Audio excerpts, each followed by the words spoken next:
Jai Hind, Jai Bharat, and welcome to Dev Talks. This is Aadi Achint.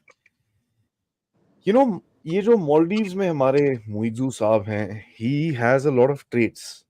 And हमारे साथ हैं जुड़े हुए आज Savio Rodrigues साहब from the Goa Chronicles.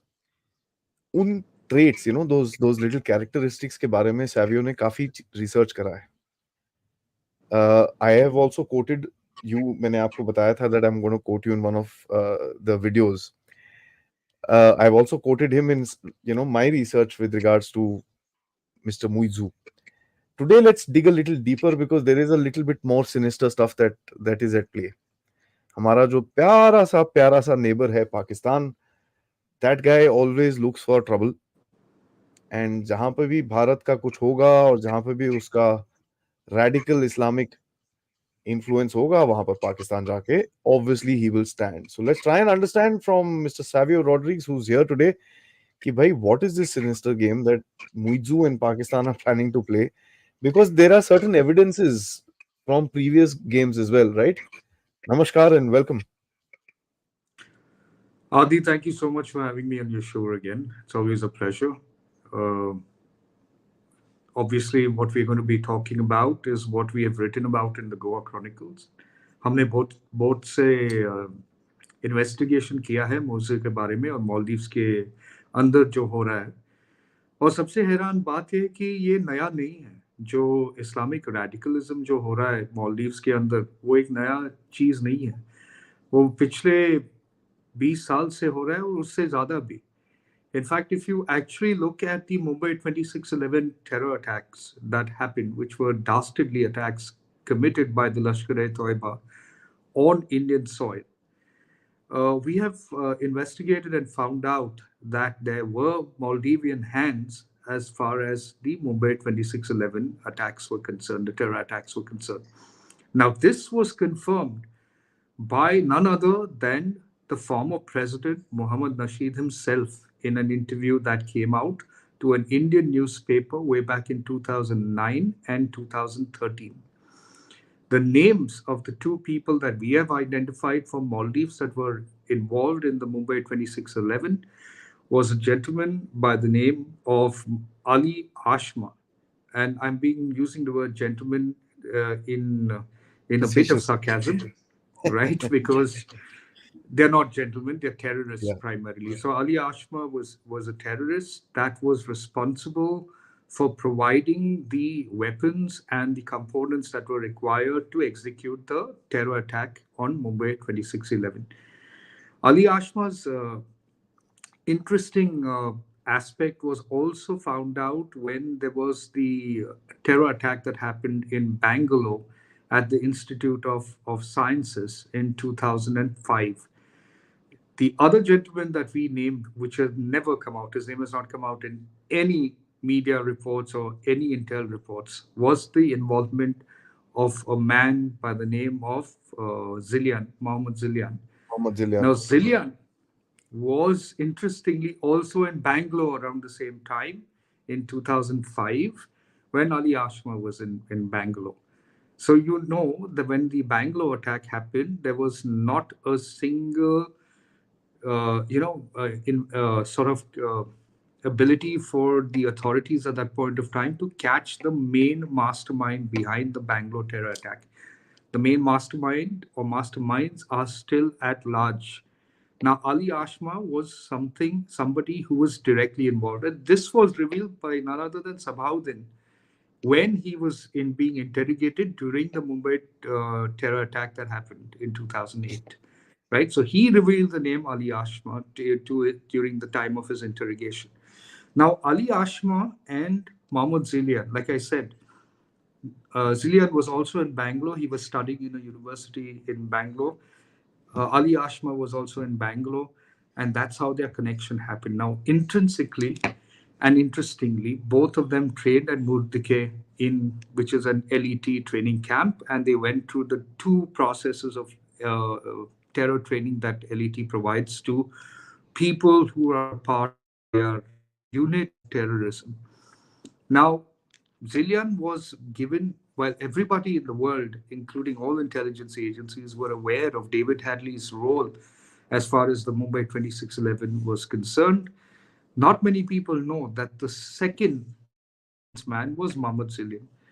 Mohammed Zillian was a boy who left Bangalore sometime around 2005, only just after the terror attack. And he went back to Maldives and then got into trouble out there. And from Maldives, he went to Yemen. His family sent him to Yemen. His family is very connected politically. So, by virtue of that, because there was an uprising that happened, he was sent to Yemen. From Yemen, he met up with the LET guys again over there, and from Yemen, he went from Maldives to Colombo, Colombo to Yemen, and Yemen to the LET camp where he was trained, and that's where he meets Ali Ashma yet again. Now, another interesting character who's around the same time in the training at the camp that is there in Muridike Hmm. is none other than Ibrahim Muhammad. Now, Ibrahim Muhammad is the brother-in-law of the current president of Maldives, Dr. Mohammed Muisu. Wow. Okay.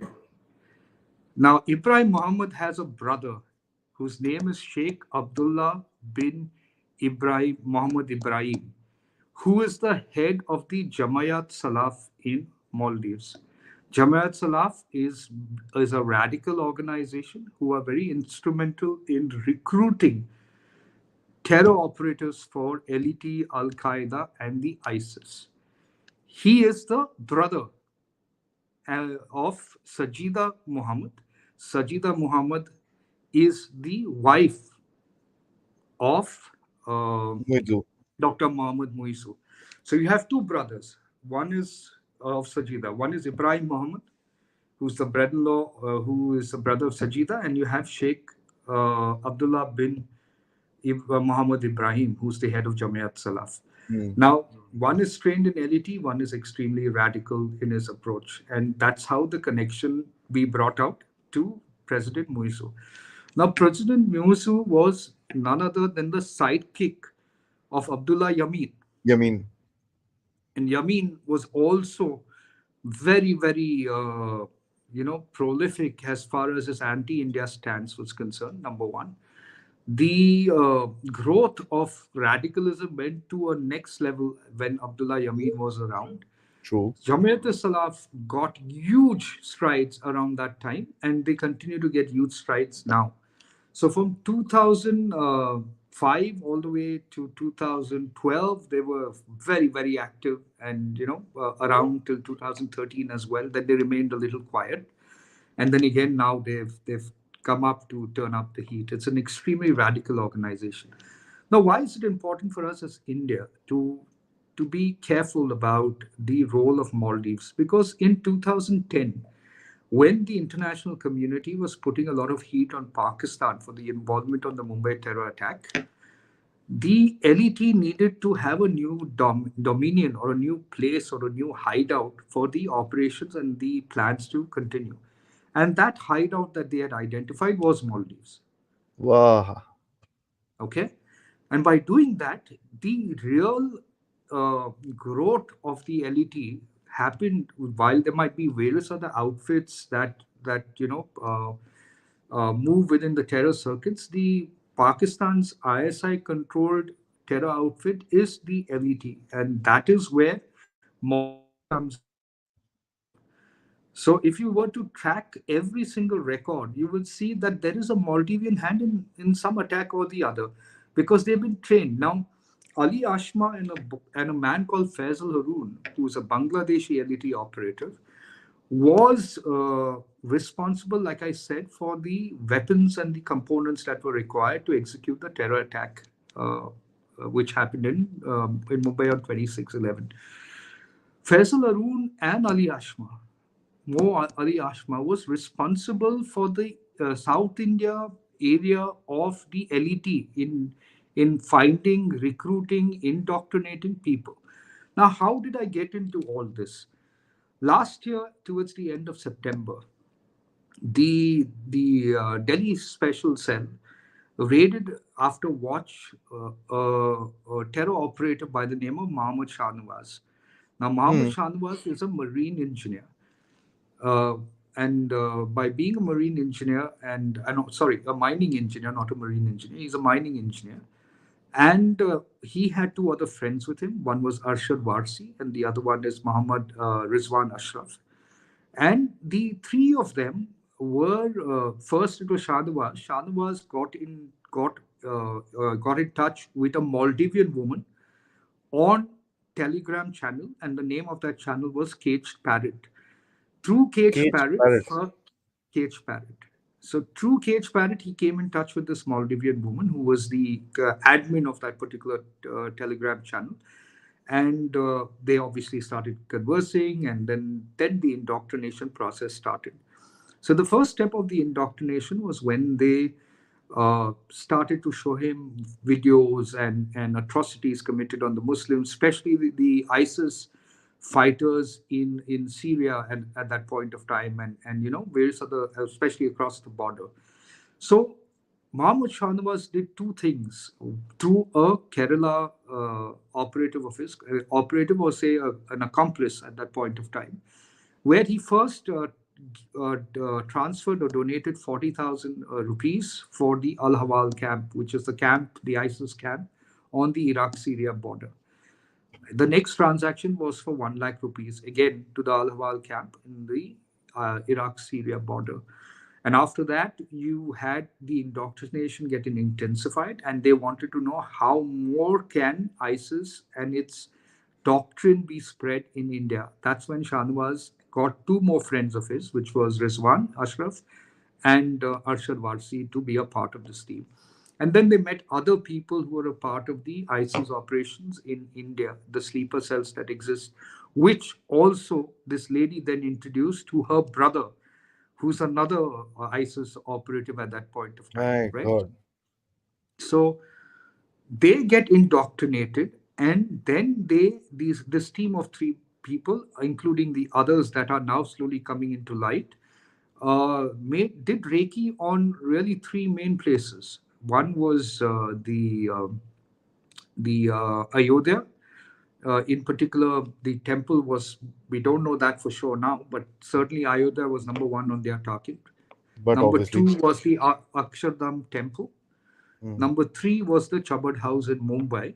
And they did do Reiki of places in Gujarat. But the three top targets were Ayodhya, Akshardham temple, and Chabad house in Mumbai. Okay.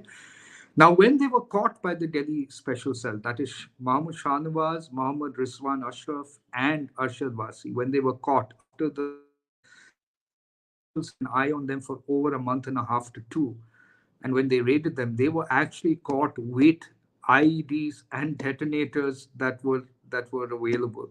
They had actually planned for a terror attack before the end of the year last year. They They were would have caught in November, if I'm executed not it. mistaken. Sorry, They were caught in November, if I'm not mistaken. no, the end of September. September. Okay. Hmm. End of Oh yeah, yeah, September. yeah, yeah, yeah, yeah. Correct, correct, correct, Okay. correct, correct. Yeah. And when the investigations went on, they realized that there was a Maldivian connection, and which is what shocked everyone within the intelligence fraternity as well as the authorities who investigate such matters. Now, it was not shocking for somebody like me, because I more or less knew that there was an LET growth happening in Maldives. But then I started to trace back a lot of it. And that's when we found Zillion. That's when we found Adi Ashfa. And that's when we realized the links of the current President Moizu to Jamiat Salaf. And that is what explains the very and harsh stance that Moizu has towards India. Of course, there is a Chinese angle to it, because he is undoubtedly a vassal of the Chinese. And I will say that as openly as possible. It doesn't bother me what Moizu thinks, or what certain people who support Moizu in Maldives thinks, or for that matter, even the Chinese. I do know that China is looking at Maldives as a strategic point, as in its string of pearls theory that they have been working on in the Indian Ocean region. But what is important is, why is Maldives critical to them? Not many people know that there are two naval bases happening in Maldives as we speak at this point of time. One in the Fayadu Finalu Islands, and the other one in the Gadu Islands as well. These have been things that have kept, like the infrastructure development has been very quiet. It looks very touristic, but there's been a lot of reclamation of land that has gone on, where something it's gone up by at least double the size through reclamation of land over the last couple of years. And it started when Yamin Abdullah was the president of Maldives at that time.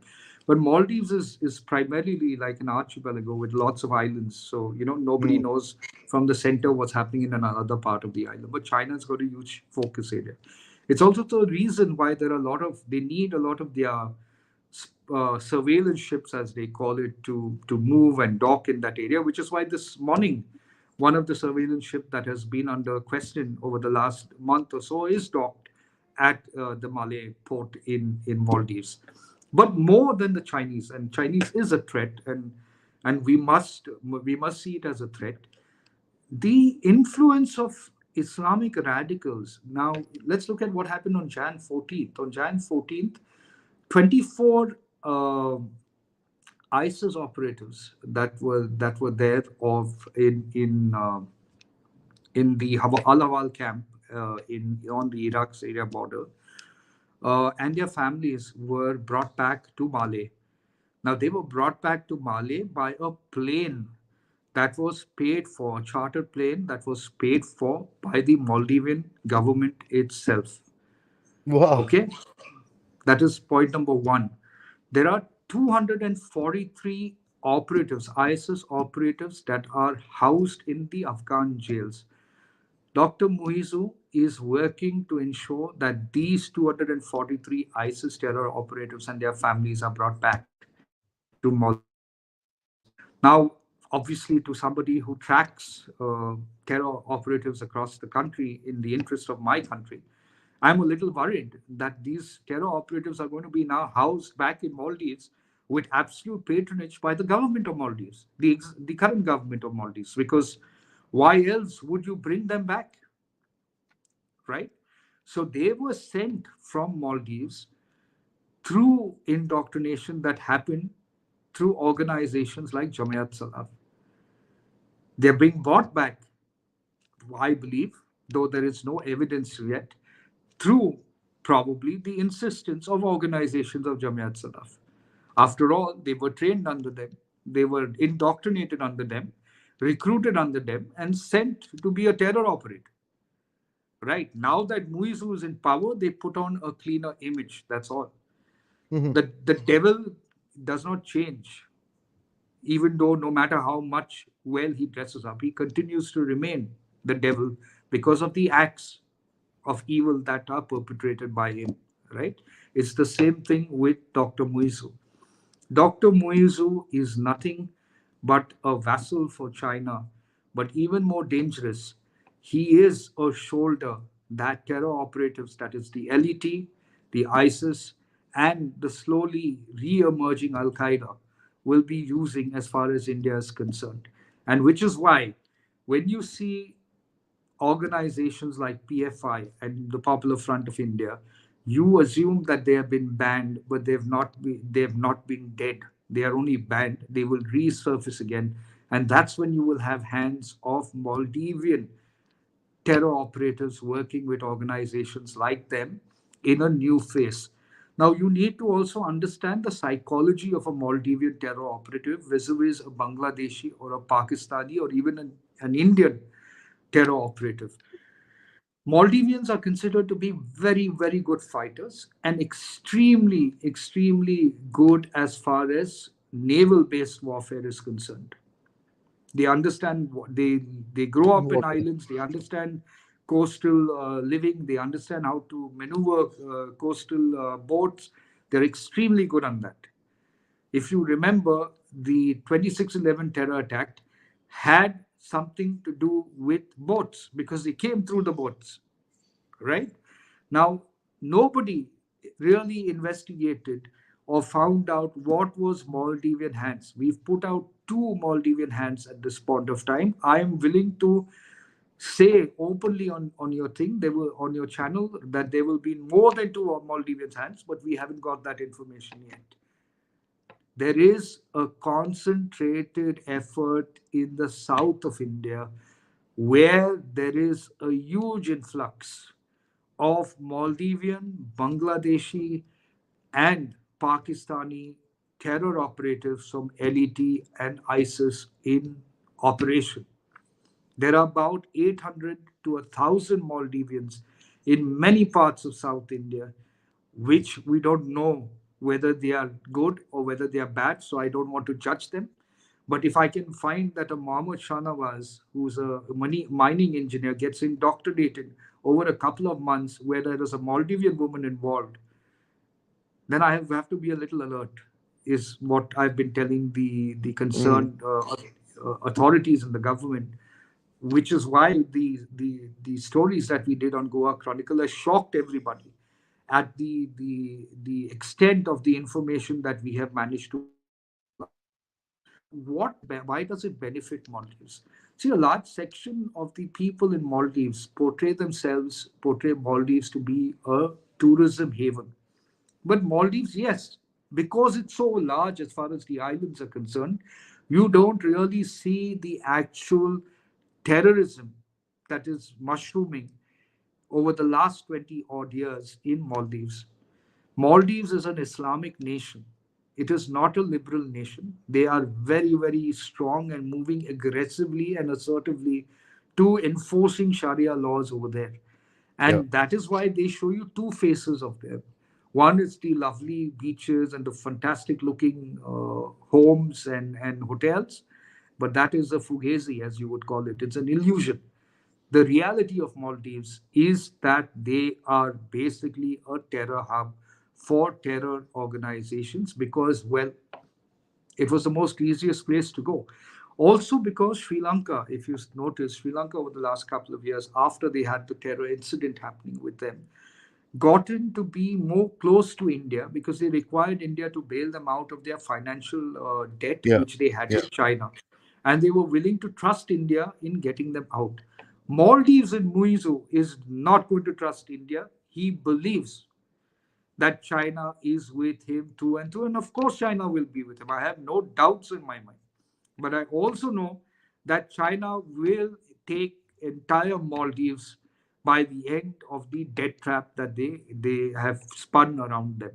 So out of a GDP of about 4.9 billion of Maldives, they owe roughly about 3 billion to China, Mhm. so that in itself is a worrying factor. But of course, you don't expect the the current government to be economists because their policies are certainly not working towards a stable economy.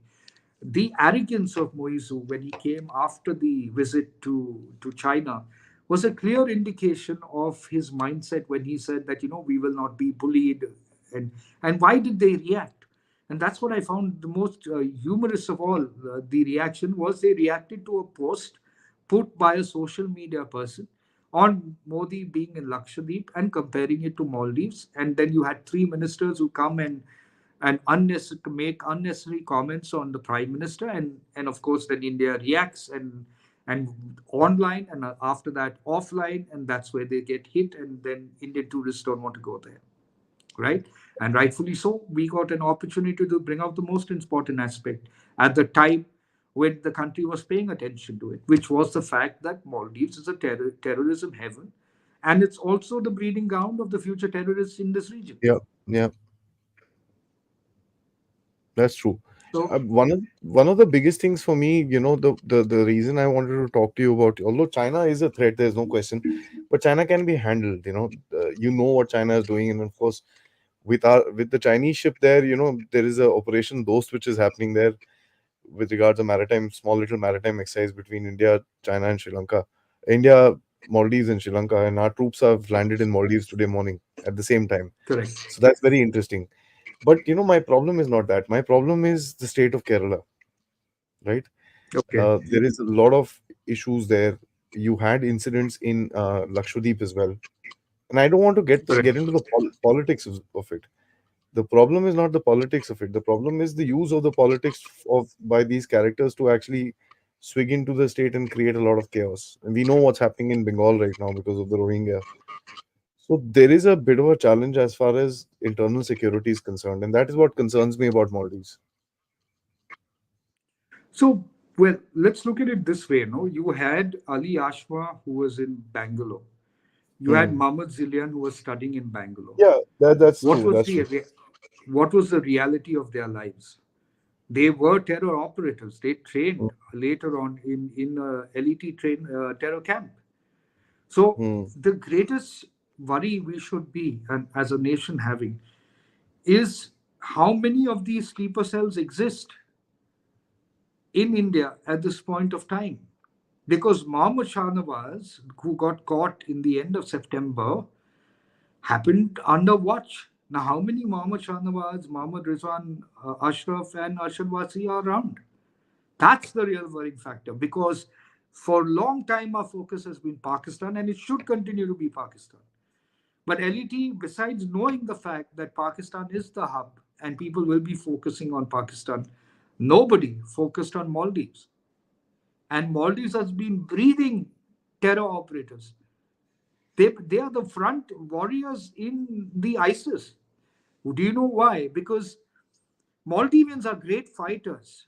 Great fighters. They're physically stronger than the Bangladeshis or the Pakistanis or even the Indians.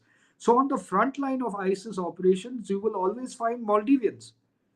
The Bangladeshis, the Indians, and the Pakistanis are meant to do menial jobs, even in the ISIS.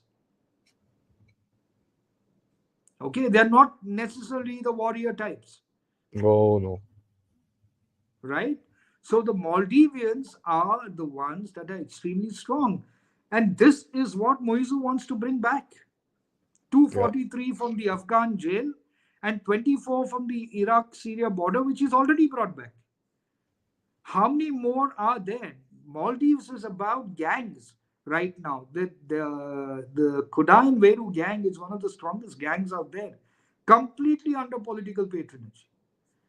The Kuda Veru gangs have been alerted. I'm saying this and I said it on a tweet as well that the members of parliament of the oppositions they are under serious threat Hmm. if they go ahead with the impeachment. Yeah. If Moizu and the government believes that the impeachment is going to be successful, then they are going to have the opposition members of parliaments are going to face serious threats to their lives and the lives of their family. True. More True. importantly, China. I'm telling you the going rate of China for one of the member of parliaments is roughly 4 million Maldivian rupiah. That's the rate. 4 to 5 million Maldivian rupiah to buy out a member of parliament. I'm also saying categorically that the impeachment that was planned is not going to happen.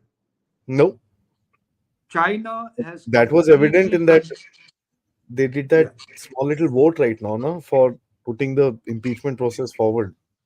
correct. So the So president can only has reject got it an once. China's got an upper hand as far as the Maldivian situation right now is concerned. Is as simple as that. Yeah, China having an upper hand is for geopolitics. But really, who's having the upper hand? See, China does not necessarily need to play, war games at a straight up level. China will use Pakistan. Pakistan will use its terror operatives, and that's how the game is played. We've been seeing it for many years. The only difference now is that the game was not going to be played necessarily from Pakistan. That's just one aspect of it. But the will be real played. threat is will be played for Maldives. And I'm telling you, the government must do a background check on every single Maldivian who is questionable in India. Because they That's are look at how they got Mahmoud Shahnawaz. No, they didn't. They went to a normal channel of Telegram channel called Cage Parrot. They indoctrinated him through that. He got in two more friends. They got further indoctrinated, and they wanted to do a series of bomb blasts in India. How much more terrifying could that be? And that too at a point in Ayodhya where literally the focus was there. Correct. Before that, so they were looking at the festive season. So my guess was somewhere around Diwali last year is when they tried it. Okay, they were planning to do it, and they were caught with the IED and detonators Yep. and components. Right? You had a couple. Well, yesterday I think you had 27 detonators caught at one of the railway stations.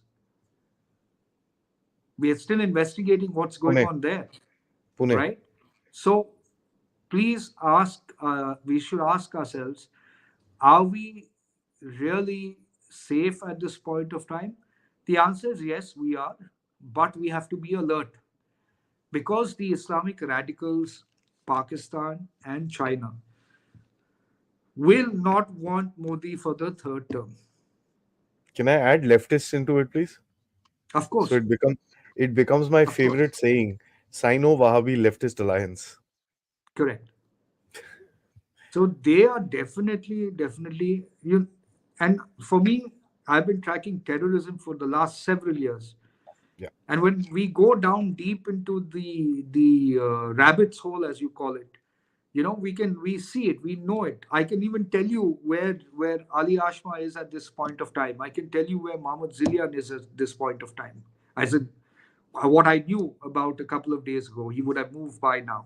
Okay, Ali Ashma, interestingly, was someone who was working when he went back to Maldives. He was working on an ID device, and he managed to do what many of them tend to want to do when they go to heaven, and blew himself up in the lost one eye basically. In the ID blast that he was trying out. So he thought he would go to Jannat faster than was required, but he hasn't. He's got a lost eye, and he's been spotted at one of the islands in Maldives. You know the I call this the Sino-Wahhabi leftist alliance because they if you look at how they operated along, it's literally the same modus operandi everywhere. I Use agree of with you. radical use of radicals and karo. The issue is here is a country which is very close to us, which can physical threat is not that this thing, but the problem is about you know uh, the radicalization part of it Correct. with the entire game actually taking place with regards to you know radicalization. I think you're upside down. I don't know what's happened suddenly. Okay. Yeah, Yeah.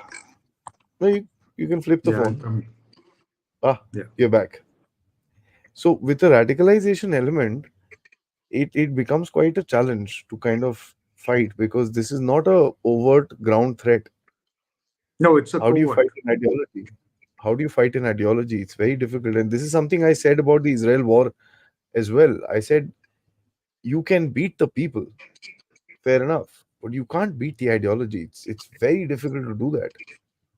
So I got a lot of pushback at that time. No, no, Israelis will break it down, ye, wo, and all that stuff. And I No, they said, no, won't. I still don't believe that. A lot of people said, we'll flood the tunnels with water. I said, no, you can't.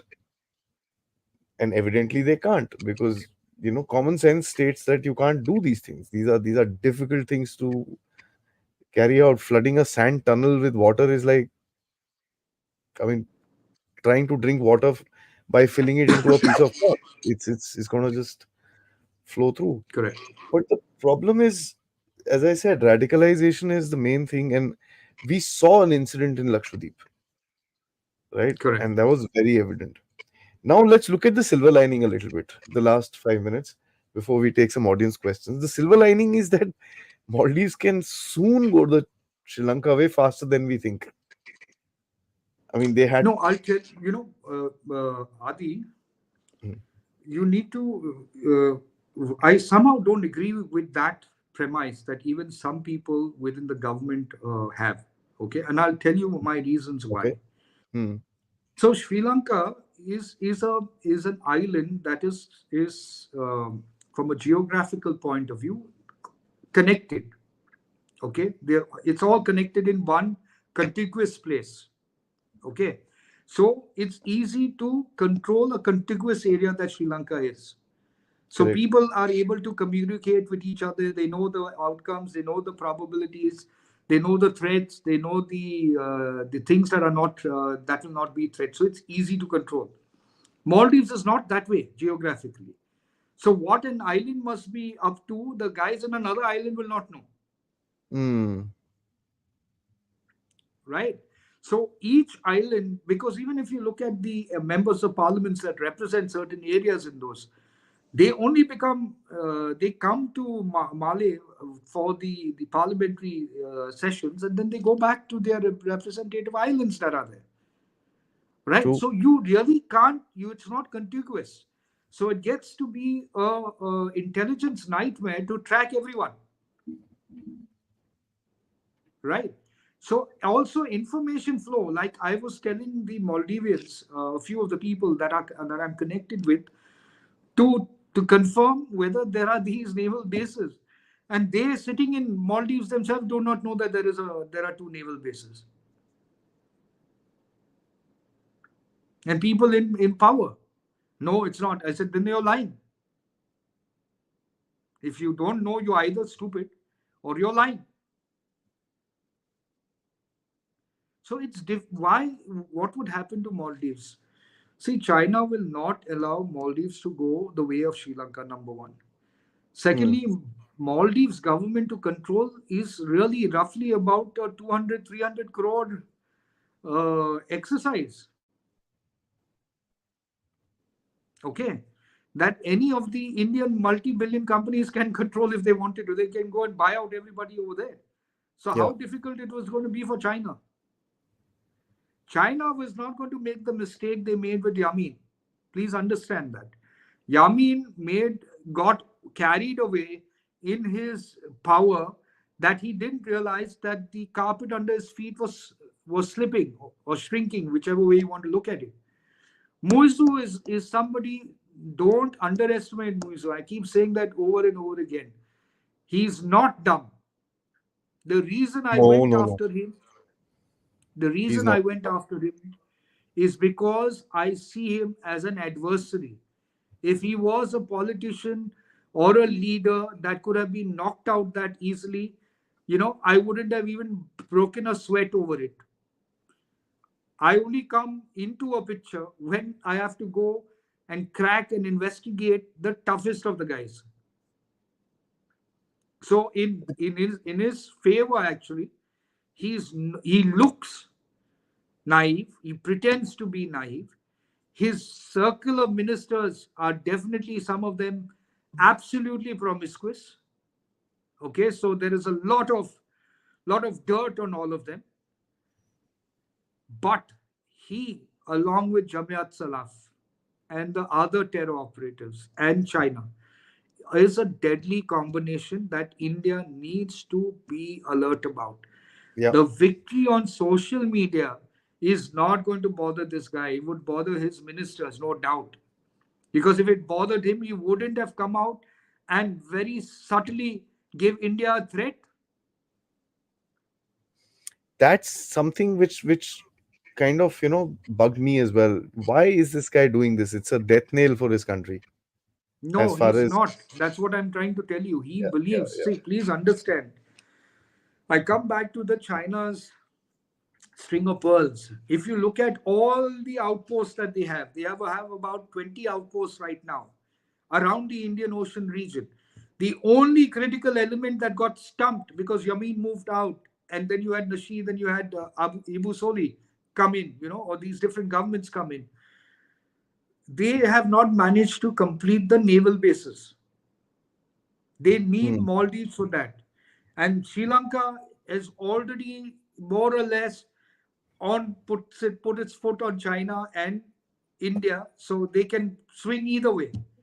Maldives has made itself very clear that we want to be with China.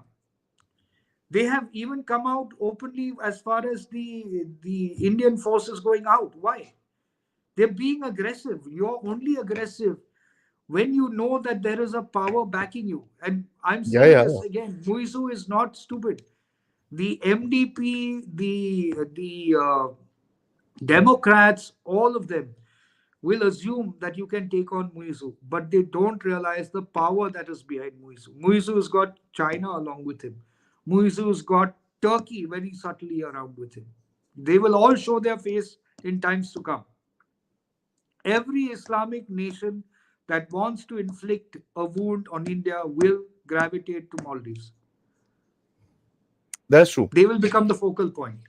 Yeah. So the real politic game is going to start, and that's going to be fun, I think, because at the end of it, somewhere down the line, one has to play the game.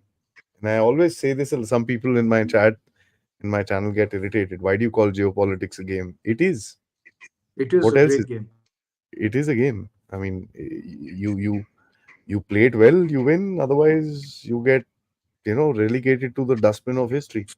Simple as that. So And there are you see, multiple countries. Muizu, everybody will assume that Muizu is going to go through an economic slump, and rightfully so. The IMF has already told them that your borrowing from China is very high. Okay. Muizu has always already got backup plans for him to move to Sri Lanka. He's Okay. got Backup uh, plans for him to move to Egypt Sri and Sri Lanka. Lanka. You have to understand that Muizu's got relatives in Sri Lanka. Sri Lanka, and he's His got a house in Egypt also. Yes, right. He's got large assets in Sri Lanka, which he has taken rather unceremoniously from his stepmother. There is a tussle going on that, but that's his Yeah. personal problem. So I really don't give a damn. But to underestimate Muizu at this point of time No, no, no. for any of us is going to be a big mistake, because the Islamic radicals want to inflict a wound on India. They are not going to use Pakistan directly. They are going to use more Pakistanis, Maldivians, Bangladeshis living in Maldives to inflict the wound that they want to. We till now didn't know that there was a Maldivian hand in 26 Yeah, election. yeah. That's there's also another another issue that uh, needs a little bit of an address. See, the problem with this, uh, where I realize that this guy is now getting a little this thing, and I think on Monday or Tuesday I said this on my channel as well, that I don't think Muizu will be thrown out. Uh, Hmm. the reason is because where I found a little bit of a doubt is by the way he behaved with his parliamentarians, Yes. right? That strong arm this thing, when he basically blocked them from coming inside the parliament and stuff like that, and he did a very hard approach. That's something that lifted my eyebrow, and I said, okay, that's interesting, because if a guy can do that to his own parliamentarians, that's a interesting thing. Uh, but let's see how the game goes forward, and See, it's Muizu has got all. Muizu as a president has learned under Abdullah Yamin. Yamin was on the border of becoming a dictator, but he just had too much of arrogance that didn't allow him to see that reality. Muizu has also got the arrogance. But what is Muizu got is he's got implicit confidence of the people of China after his visit to China. So he's got money power, he's got the Islamic radicals with him. And he has had the what you would call the gumption to tell India that, listen, you know, I am not going to bow down. So either he's got to be extremely stupid, or he's got to be extremely, extremely sure of what he and China and the Islamic radicals have in mind. And that is what worries me. yeah, it That is does. why I will But go after him. I will the, continue to expose him. I will continue to expose every that has single to happen. minister in that. That has to happen. But on a lighter side, whenever I feel so happy that Pakistan is involved, because anything that Pakistan touches, turns to what? it's got it's got the reverse Midas touch. Anything that Pakistan touches. So I hope Pakistanis actually increase their interaction with Muizu and call him there and give him a very very interesting receival and stuff like that. And No, I hope. Pakistan. See that's not going to happen. I'll tell you, No, Adi, I'm why just that will on a not. lighter vein. On a lighter vein, I'm No, not being no, they being. won't. See, you have to understand that Islamic radicals don't look at region. Yeah, yeah, they Okay, don't. their regions are not permanent. Their regions are always occupied at some point of time. So while Pakistan reached its objective, and as a country it will continue to be in turmoil, the Islamic radicals need a little bit more stability in some areas so that they can have long-term plans as far as their terror activities are concerned around That's true. the Asia Pacific region and other parts as well. So a little stable government is what they want. You see, Sri Lanka also was not very stable for them. If Muizu is able to walk through the current crisis that he's going through, and China backs him, which they are, and he figures out a way through money. He doesn't care if Maldives goes to a debt. That is not his problem. Okay, he couldn't care less. If he realizes that it's too bad for him, he might just pack his bags and go. But China will control the situation because that is roughly 300 crore worth of buying out the MLAs over there, or the MPs, sorry, over there. That's what it is. It's not that expensive. No, it's not. So they will Right. risk everything. Absolutely. Let's get into some questions. A couple of questions from the audience. Guys, please like this video. Very critical for us to know all this stuff. As I was saying, on a lighter vein, I hope Pakistanis become more friendly with this thing. And you guys know, most of my regulars know that I call Maldives Chota Pakistan. And I christened that name about, I think, 2 weeks ago. I said, Ki yaar, Okay. ye Chota Pakistan. So there is Pakistan, there is Chota Pakistan, there is Vadda Pakistan, which is Canada. Okay, so it's Vada. It's not Bada Pakistan, it's Vada because it's Punjabi Pakistan. Then there is another mediocre Pakistan, which can be either Turkey or UK. I'm still kind of debating, you know. Okay. So this is just a lighter thing. Okay, guys, like the video, subscribe to the channel here, and spread the word about Dev Talks. As always, you can contribute towards the Dev Talks efforts by using the QR code up there or the PayPal link in the description. या फिर आप super stickers or super chats भी भेज सकते हैं, or you can become members. Let's see what you guys have to say. आदि sir, Maldives अब तक FATF से कैसे बचा हुआ है? Well, I think they've not come under the radar, but they will come under the radar very soon. Yeah, because I think the American Donald Lu's visit was a little bit of a reminder to them.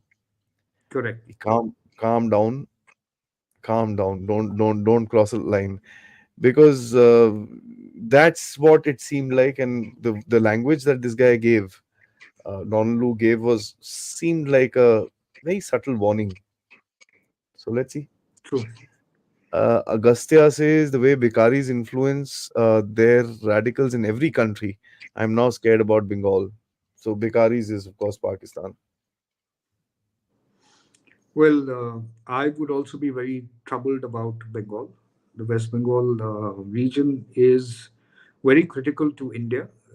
Most of the Bengalis, of course, are sisters and brothers, but there are certain elements that exist in West Bengal. And as we go ahead, you will see two regions in India that will have a lot of radical influence, and they're very evident even now. One is Kerala, of course, and the other one is West Bengal. Yeah, And they will be the hubs, and various different states in India will be the spokes as far as Islamic radicalism is concerned. No matter how much Saudi Arabia and Mohammed bin Salman fight radicalism right now, the spread of it has gone so far that right now the only way to deal with terrorism is to eradicate terrorism. There's no other way. that's true. That's absolutely true. But if I might just add in this, even if the process begins today, and there is a slow spread of it and this and that. If you look at what MBS has said, that we will not take 30 years to kind of fight this. I will fight this faster and this and that. That's good. But even if it starts today, right, it's going to take them 50 years before you could see uh, a pushback, a hardcore pushback towards this. Uh, Of course. yeah, and I mean, I personally think that if Kashmir literally gets turned around, uh, this would be a probably a base plate of a let me rephrase myself. Kashmir gets turned around. There are three, four models in the world where this thing has been handled. Hmm. You've got the Russian model with Chechnya. You've got the Correct. Chinese model, right, with Correct. the Uyghurs. You've got the Israeli model. Now, the Russian model took close to 300-400 years, right, Correct. to calm down, and it took a brutal war in Grozny to break that entire thing. The Chinese, I mean, it's inhuman, you know, Correct. and the Israeli model, which a lot of people appreciated, the hard stick model, evidently that doesn't work. Correct. Then there is the Indian model, which we've kind of put in No, but Kashmir. actually, Adi, the Israeli model, which I did tell my Israel friends as well within the authorities that they belong to.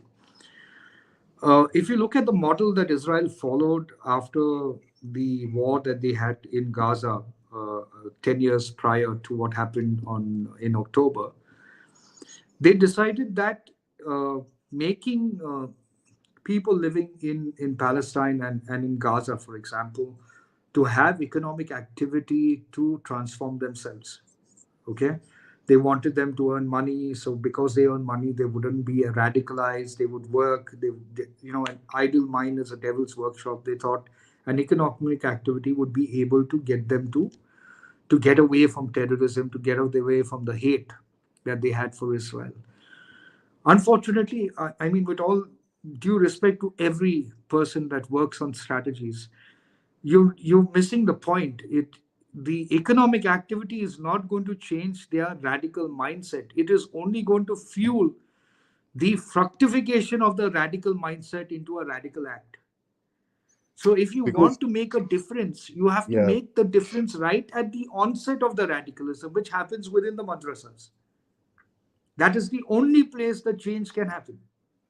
At the madrasas where they are taught day in and night to hate everybody else that is contrary to their beliefs. true.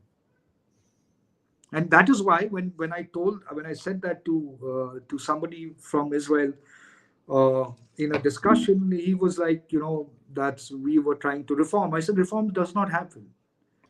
Reformation cannot happen when there is intense indoctrination and hate. For Have you that to seen happen, have you seen the books? I've seen the books which are there. yes, I have. The Palestinian school books. What I the was hell in is that? Ramallah, sorry. And people don't understand. This is the same example of in Pakistan. You know,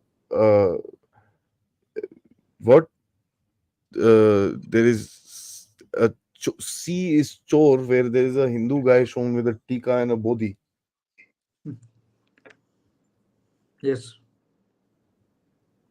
right? And Sadar is shown for something, like a betrayer or something like that. That is shown as a Sadar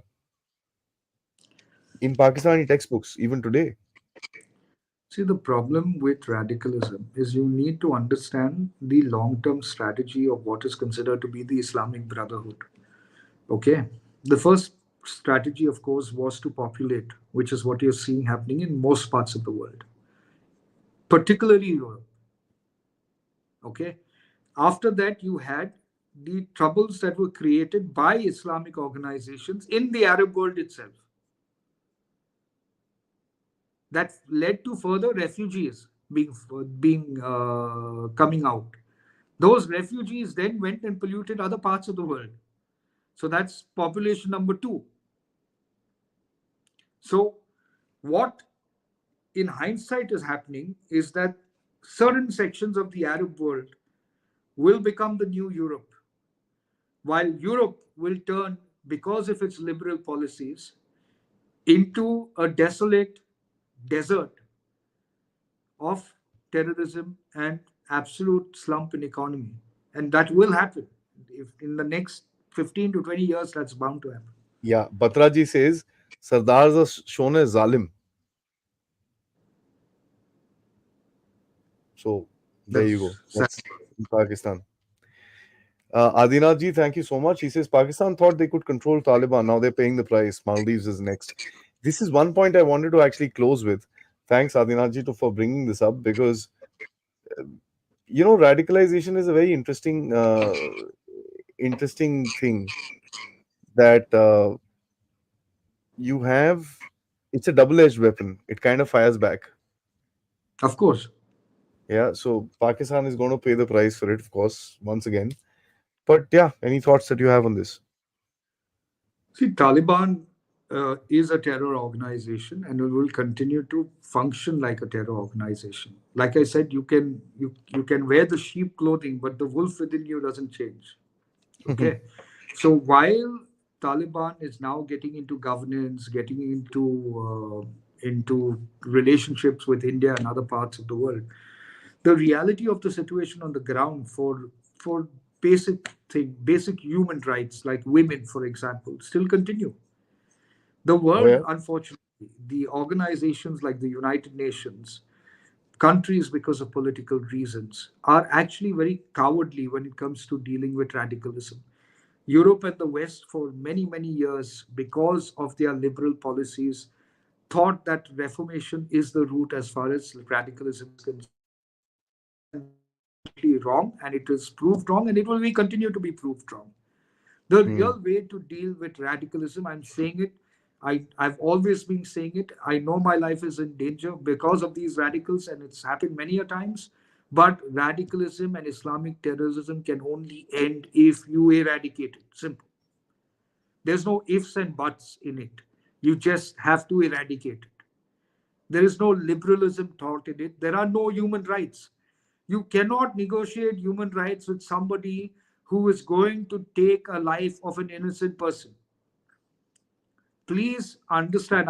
I've spoken with people within these mindset. Uh, they don't care. They don't care who the person is. They don't see them as humans. You see, if you have a problem with society, let's say you have a problem with a government, you have a problem with an individual within that government, they never target them. It is always a fear psychosis. So there is a larger network of people in the geopolitical space that have to further these terrorists. As long as terrorism continues, weapons will sell. Countries will live in fear. And because of that fear, they require weapons. And the real game is weapons. The True. real game is narcotics. True. What Absolutely. what do you think is number one in Maldives right now besides drugs? Chitta. Weapons and Yeah. drugs. Manipur, weapons and drugs. Yeah, yeah. I mean, see, I'll give you a small example. This is something, if you see, which is going to come out, the kind of drugs which are being caught in India it's quite interesting. It's the numbers are quite interesting. So that's something which tells you that there is of course, a lot will be getting passed through, but the sheer factor that you're catching the large bunches as well is So I'll give you a bit of statistics because Amit Bagaria and myself we've been writing for the last 45 days our book on the transformational policies of Prime Minister Modi. So from 2006 to 2013, the value of narcotics caught across India was roughly about 768 crore. Okay. From 2014 till December 31st, 2023, the value is 22,000 crore. Yeah, yeah, I know. Yeah, I saw this somewhere. I don't know, on Twitter or somewhere. Somebody mentioned this. Yeah, I put it I out was, only yeah, earlier. I think I read your tweet. Uh, it's crazy. That's what I'm saying. So the rise and the way that it's being caught as well, it's quite crazy. So you can imagine either it was not being caught before, and I what think it was was happening not to being them. caught before, and it's just increased. Yeah. Anyway, JJC is another term. Another term. People of Maldives will kick this guy out. So should we worry too much? We should always worry. That's why I keep covering him at least once a week. I do an update about Maldives. We should always worry about our neighbors. Remember that. Anything you'd like I to add? agree. I agree. Savio ji, so far Bharat troops were present. That means our institution might have known. If yes, why couldn't they neutralize them? Sorry, I lost him there. Can you read that again? He's saying our troops were there in Maldives. If we knew this much, why didn't we take these guys out? No, we didn't know that much. That's what I'm trying to tell you. There was, see, understand when Mumbai 26/11 happened, it was the UPA government in power. It was not the NDA government. A lot of decisions that were happening at that point of time did not even have Maldives in the vicinity of investigation. Yeah, The real investigations, even see again, even in the Bangalore attack that happened in 2005, while the Maldivian hand was there, nobody pursued it. It was only after Mumbai 26/11 when Sabauddin mentioned Ali Ashma, that is when some noise was made, some notes were passed around, but nobody knew where they were, right? So the Indian intelligence is aware that there is some movement happening for Maldives, and Shahnawaz is being caught in September last year. Further heightened the reality of the situation that, oh, okay, there is a problem here. There's a problem that we have not looked at, and there's a problem that could really germinate into a bigger problem. And that's hmm, really what the situation. true. Okay, Shashi ji, thank you so much. He says Savio Jihad will attack us. How's our readiness? I think we're very ready. But like I said before, we have to Surprises be always alert. there. Yeah, Yeah, yeah. we have to be alert. Venkata Saab says even though Pakistan doesn't have a morsel in their plate, but they will always try and finger Bharat and the world, causing chaos. Yeah, Of course, they have nothing else to do. Their main purpose is to create tension in India. they were made for it. Yeah, I mean, the dialogue says, "Na, born to fly, born to do this, born to do that." Pakistan born to create chaos. For India. The OIC and the West will protect Maldives in case the Indian Navy encircles Maldives after an attack in India. That's pulling it a little too far, but I don't think the West will at least. Well, the West What do will you, always look at taking a decision based on what is important to them. So at this point of time, I really can't tell you what's important to them. I don't think even they know. That's a good point. Batraji says if Maldives is becoming a whipping lash for Bharat, what are countermeasures of foreign department employing can be employed? Shouldn't we go in for a regime change operation? Well, that is for the government to decide as far as the strategy is concerned on Maldives. I really don't have a view on that because that's not my area of expertise, and neither am I consulted on those matters. And RMS says, I have been calling this from the day that the Maldives radicals are infiltrating through Kerala, which we've seen in Lakshadweep few years back. Rohingyas have been caught next to Andamans. That's true. Yeah. That's true. So it's coastal. See, you got to look at the coastal region. Yeah. After Mumbai 26/11 happened, the reason why Mumbai 26/11 happened, and please understand, we did a story which highlighted four key points on why there was no action on the actionable intelligence that was provided at that point of time. There were at least, yeah, four main actionable intelligence that was provided, but nobody acted on it. Mm. Uh, I don't know if you know, or the others who are listening may know that the entire top unit of the Ministry of Home Affairs was in Pakistan at that point of time Pakistan. on a trip to of Aman Ki Asha or something, that their counterparts were there, and they were delayed in Pakistan while this thing happened out here. And the only person in that office at that time was the Under Secretary RVS Money, who has written this about this in his book, right?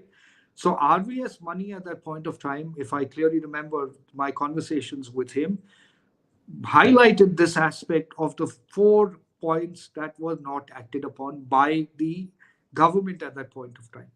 So the real thing is, how do you act on actionable intelligence that is available?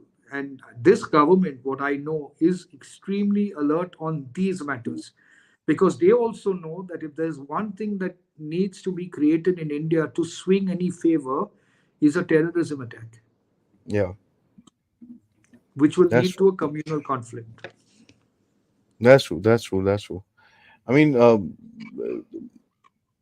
one is that, and second is, the what's his name, the former foreign minister of Pakistan, uh, Shah Mahmood Qureshi, by the way, was in Delhi, and he was True. whisked away in a private aircraft.